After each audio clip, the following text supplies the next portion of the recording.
Assalamualaikum warahmatullahi wabarakatuh. Alhamdulillahirabbil alamin. Wassalatu wassalamu ala asrafil anbiya'i wal mursalin wa ala alihi wa ashabihi wa man tabi'ahum bi ihsanin ila yaumiddin. Amma ba'du. Halo sahabat pelajar semuanya. Kita tahu Indonesia dikenal sebagai negeri dengan jumlah pesantren terbanyak di dunia. Ribuan pondok pesantren tersebar dari kota besar hingga pelosok desa. Selama bertahun-tahun, pesantren menjadi benteng moral dan spiritual umat Islam.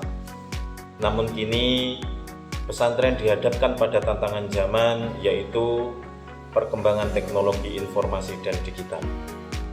Lalu, bagaimana pesantren menjawab tantangan ini? Mampukah lembaga tradisional ini beradaptasi dengan dunia yang terus berubah?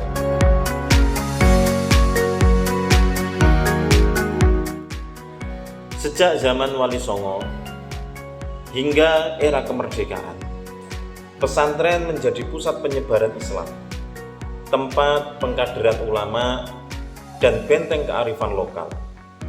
Dengan metode sorokan, bandongan, dan halakoh, pesantren membentuk generasi yang tidak hanya paham agama, tapi juga menjunjung tinggi akhlak dan adab.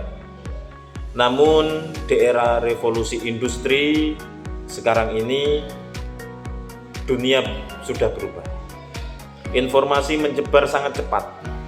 Perilaku generasi muda dipengaruhi oleh media sosial, video pendek, dan konten digital.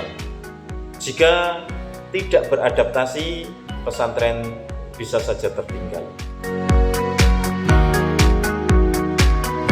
Meski teknologi menawarkan banyak kemudahan, tidak sedikit pesantren yang masih menghadapi tantangan, yaitu yang bisa kita lihat sekarang ini. Yang pertama, akses internet yang lemah di daerah terpencil. Yang kedua, kurangnya pelatihan teknologi bagi para guru atau ustadz. Dan yang ketiga, kekhawatiran bahwa dunia digital bisa membawa pengaruh negatif seperti konten yang tidak sesuai syariat atau menurunnya semangat belajar kitab. Namun, di balik tantangan selalu ada peluang. Teknologi bukan musuh, tetapi alat. Semua itu tergantung bagaimana kita menggunakannya. Banyak pesantren mulai membuka diri. Dari kajian kitab kuning, kini bisa ditonton ulang di sosial media seperti YouTube, TikTok, atau platform yang lainnya. Ustadz-ustadz mulai aktif berdakwah di media sosial. Bahkan ada pesantren yang mengajarkan santrinya membuat aplikasi Islam, desain grafis, dakwah, hingga konten edukatif berbasis digital. Contohnya, ada pesantren Al-Mawaddah di Ponorogo, punya laboratorium komputer dan studio podcast. Atau ada pesantren Nurul Jadid di Python, memiliki platform pembelajaran daring. Dan juga beberapa pesantren di kota-kota besar bahkan mengintegrasikan kurikulum teknologi dalam pembelajaran formalnya. Ini membuktikan bahwa pesantren bisa bertransformasi tanpa kehilangan jati dirinya.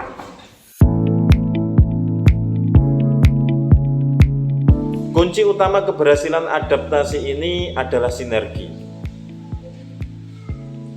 Memudahkan nilai-nilai keislaman dengan keterampilan digital. Santri tetap mengaji, tetap sholat berjamaah, tetap menjaga adabnya. Tapi di waktu lain mereka juga belajar desain konten Islami, membuat video dakwah, atau menulis blog tentang keindahan Islam. Mereka menjadi generasi yang tidak hanya mampu berdakwah di mimbar, tapi juga di layar digital. Mereka bukan hanya ustadz masa depan, tapi juga konten kreator yang berakhlak. Teknologi akan terus berkembang, dunia akan terus berubah. tapi nilai dan prinsip Islam yang diajarkan di pesantren adalah pondasi yang tidak boleh goyah. Mari kita dukung pesantren-pesantren Indonesia agar menjadi pelopor perubahan, bukan hanya tempat mencari ilmu, tapi juga pusat lahirnya inovasi, dakwah digital, dan generasi ulama yang adaptif. Dari pesantren untuk peradaban. Sekian dari saya. Wassalamualaikum warahmatullahi wabarakatuh.